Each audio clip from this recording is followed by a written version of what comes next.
Shri Ramaya Namah, Shri Ramabhadraya Namah, Shri Ramadutaya Namah. Friends, today I am going to talk a little about the role of Tantra in our everyday lives.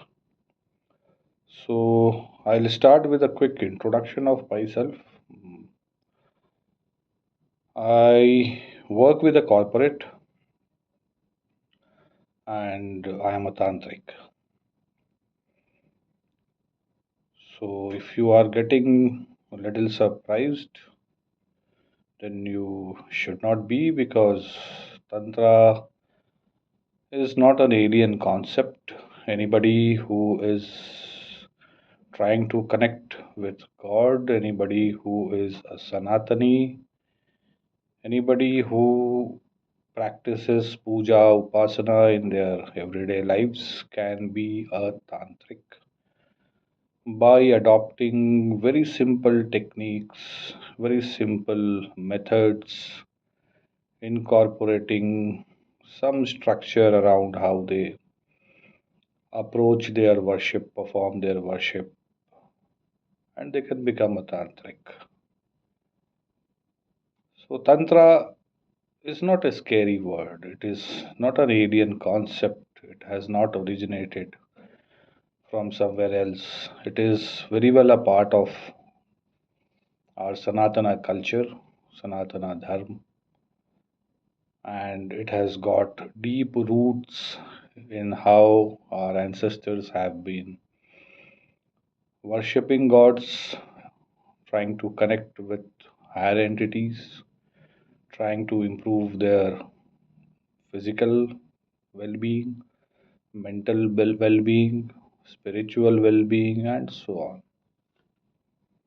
So, what is Tantra? Tantra is nothing but adopting techniques, using some automation, using some enhancements.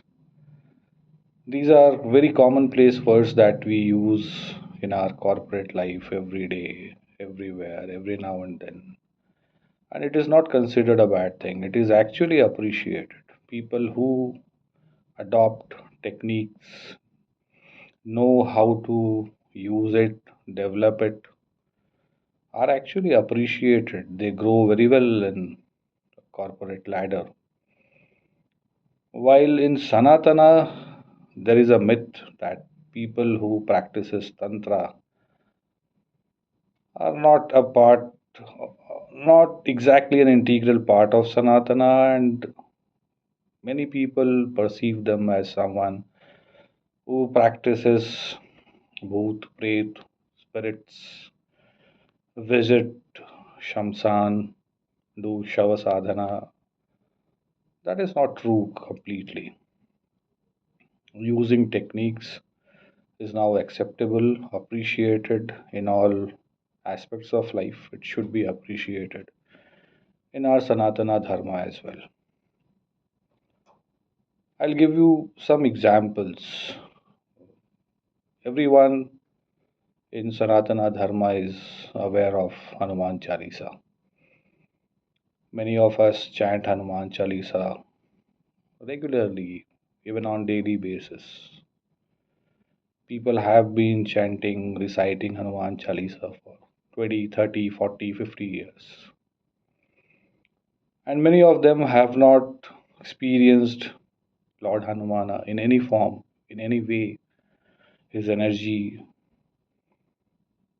in last 45, 50 years, even though they have been chanting Hanuman Chalisa for such a long time. What is the reason? We need to understand that.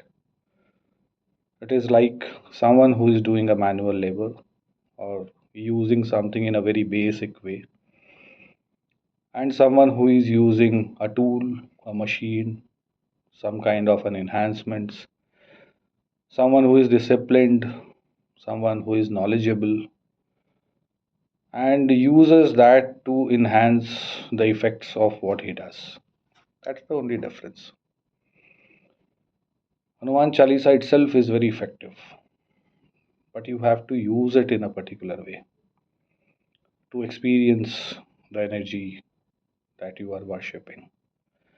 There are some rules, there are some techniques which if you use that, the effects will be maybe 100 times more, 1,000 times more, or even, million times.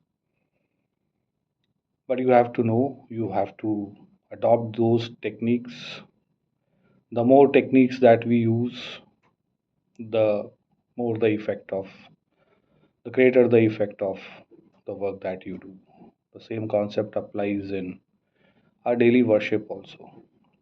There are methods, there are rules, there are ways to chant Hanuman Chalisa. If you do that, you will achieve much greater success doing that rather than simply or casually chanting Hanuman Chalisa. You can do it for, eternity and still may not experience anything.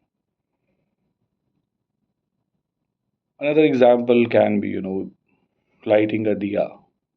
That is Tantra. That is a technique. You can recite Hanuman Chalisa even without lighting a diya. But if you light a diya, the effect enhances. If you light a dhoop, the effect becomes even more. If you offer a flower, that is Tantra. If you offer some Naivedyam, Prasad, Bhog, that is Tantra. Using techniques. If you do some rituals, if you sit on an asana, that's Tantra. If you do some rituals prior to chanting Hanuman Chalisa or post chanting Hanuman Chalisa, that is Tantra. There are methods if you do some nyasa, some pranayam, achamana,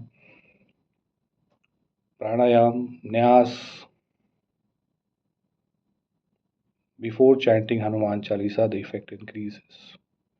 If you chant Hanuman Chalisa for a number of specific times, for a specific number of times, the effect increases. If you chant Hanuman Chalisa for a specific number of times, for a specific number of days, the effect increases. That is Tantra. If you chant Hanuman Chalisa at a particular time of the day, every day, at a particular place, the effect increases. If you chant Hanuman Chalisa in your home, or if you Hanuman Chalisa sitting in front of a God's idol, Hanuman Ji Maharaj's idol in a mandir or a siddha place, the effect increases. That is Tantra. So why wouldn't you want to do that? Just by incorporating some enhancements, you become a tantric and you realize much greater benefits of what you normally do. So using techniques, using enhancements, using tools is all about Tantra. Tantra is not bad. And everyone can become a tantric. I'll talk more about it in much more detail in my further videos. So thank you for your time. Thank you for watching the video. And if you like the video, please do like the video, share or subscribe it. And I'll try to bring in more such information. My objective is to connect Tantra with everyone because it is the need of the hour. If you do something, do it in a better way. And that is where Tantra comes into picture. Thank you. Jai Shri Ram. Jai Shri Hanuman. Thank you.